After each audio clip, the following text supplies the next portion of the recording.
Punjab university की इप्सकॉन 2025 conference जो चल रही है, उसमें कई असाधारण वैज्ञानिक आए हुए हैं, साइंटिस्ट आए हुए हैं विभिन्न जगहों से।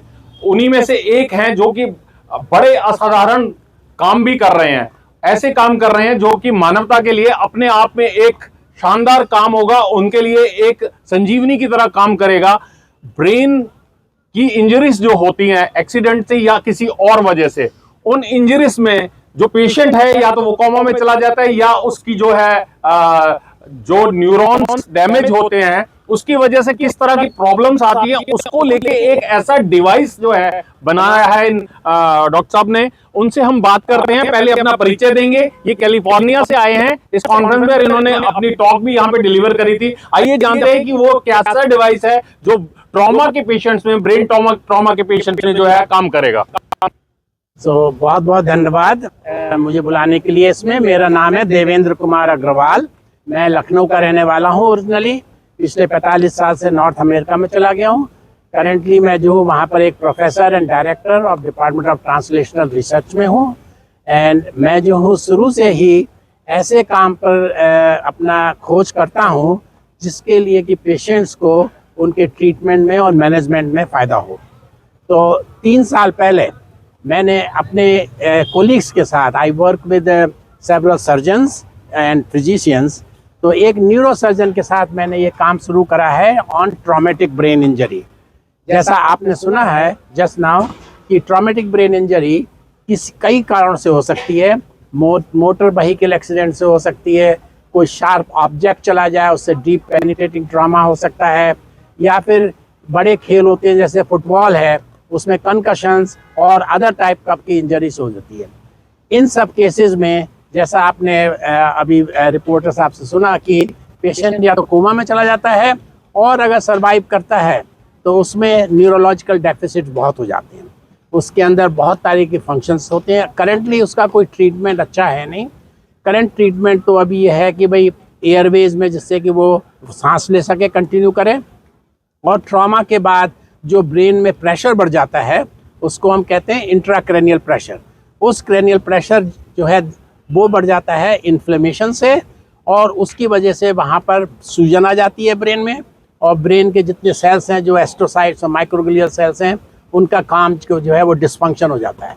एंड उसकी वजह से पेशेंट्स में काफ़ी कॉम्प्लिकेशंस होती हैं। तो करीब 3 साल पहले हमारे एक न्यूरो सर्जन के साथ हम लोगों ने एक नई तरीके की खोज निकाली है जिसमें कि कोई सर्जरी करने की ज़रूरत नहीं पड़ती है।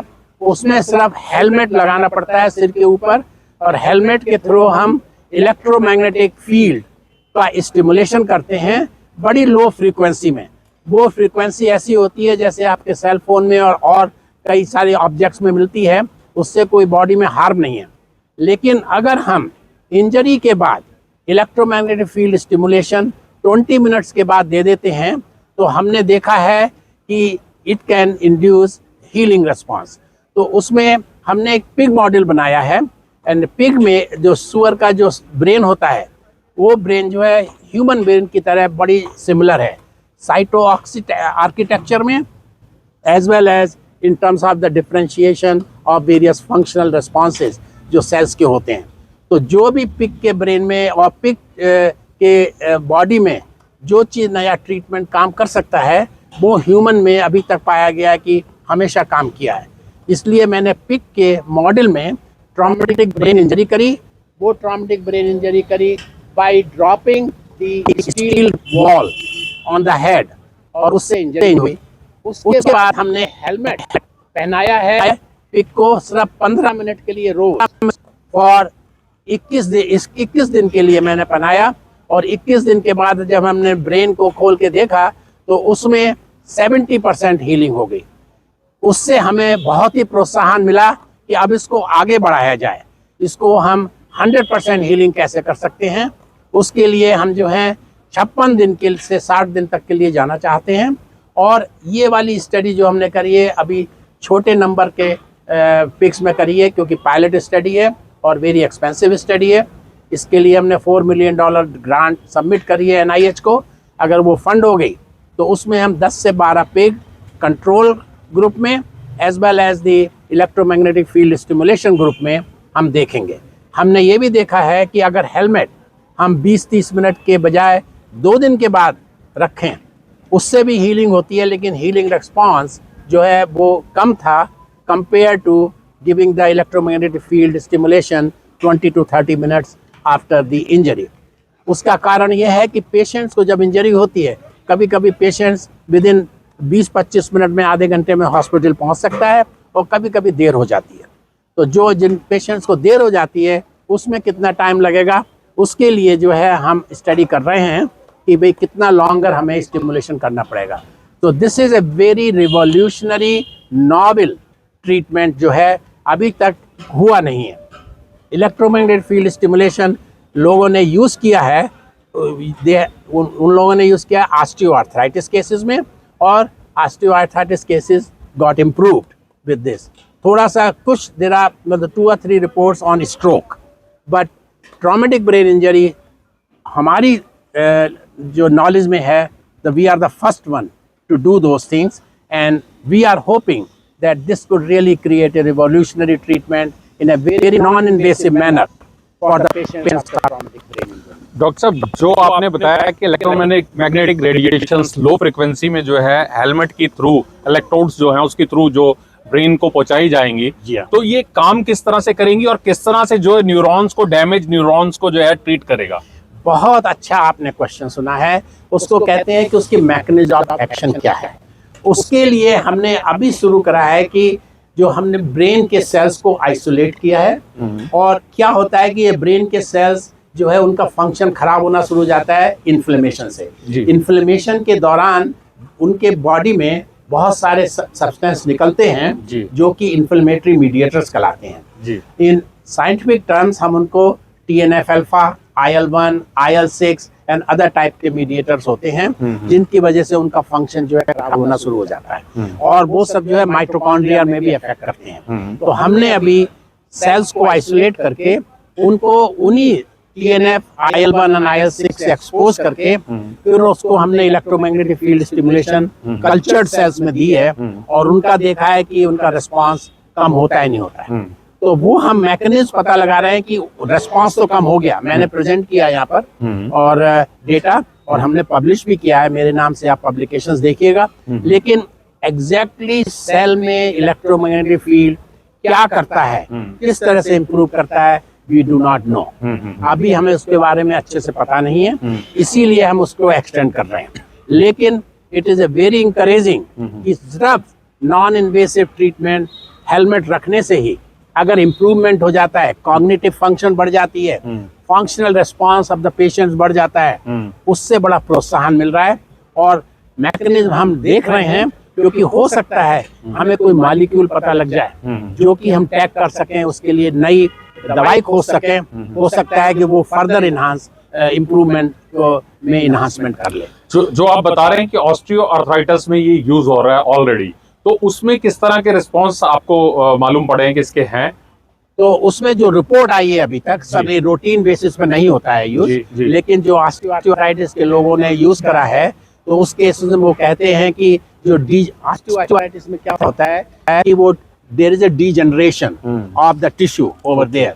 तो वो जो डीजनरेशन जो है रुक जाता है, वो बढ़ता नहीं है। तो अगर उन्होंने अर्ली स्टेज में इलेक्ट्रोमैग्नेटिक फील्ड स्टिमुलेशन दे दिया, तो वो जो है सीवियर ऑस्टियोआर्थराइटिस में कन्वर्ट नहीं होता, अगर फील्ड स्टिमुलेशन दे दिया।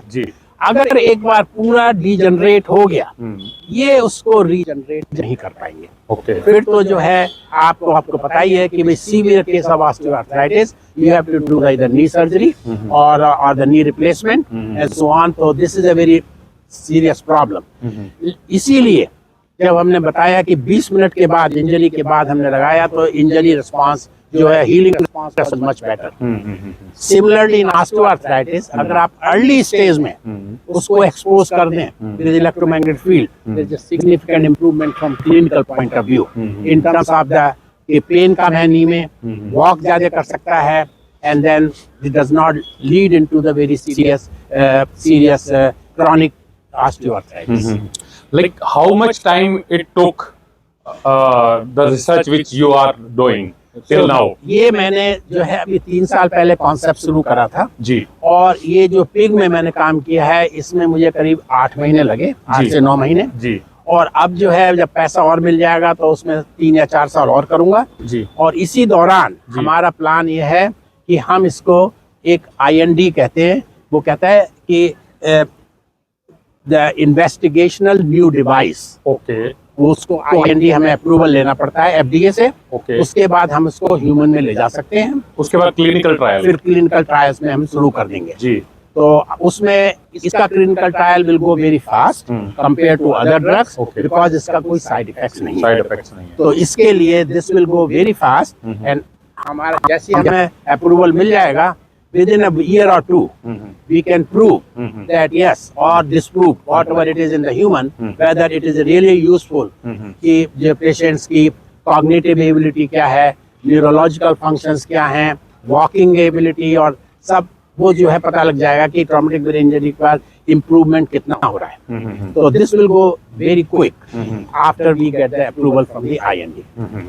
तो ये थे हमारे साथ अग्रवाल जी, जो कैलिफोर्निया से यहाँ पे आए हैं। उनका कहना है कि इलेक्ट्रोमैग्नेटिक रेडिएशन लो फ्रिक्वेंसी में अगर इस डिवाइस की थ्रू, जो एक हेलमेट की शक्ल में होगा, अगर एक मरीज को, ट्रॉमा के मरीज को, जो कि एक्सीडेंट के थ्रू भी हो सकता है या किसी चोट की वजह से जो है डैमेज हो सकता है उसका ब्रेन, तो उसमें जो है ये इलेक्ट्रोमैग्नेटिक रेडिएशन देके उसको बहुत जल्दी ठीक किया जा सकता है। जो एनिमल मॉडल के ऊपर इन्होंने काम किया है, एनिमल मॉडल बहुत शानदार ढंग से जो है उसमें रिजल्ट्स आ रहे हैं और वही रिजल्ट्स इनको उम्मीद है कि आने वाले टाइम में जो है ह्यूमन के ऊपर भी आएंगे। अभी तक शायद जो ट्रॉमा के मरीज होते हैं उनके लिए कोई बहुत अच्छा इलाज नहीं है। अगर ये इलाज सक्सेसफुल रहता है और ये तरीका सक्सेसफुल रहता है तो एक मानवता के लिए बहुत बड़ा जो है एक कदम होगा। साजन शर्मा, अर्थ प्रकाश के लिए, कैमरामैन अजीत कौशल के साथ। ताज़ा अपडेट्स व बड़ी खबरों के लिए सब्सक्राइब करें आज प्रकाश टीवी और बेल आइकन दबाना ना भूलें।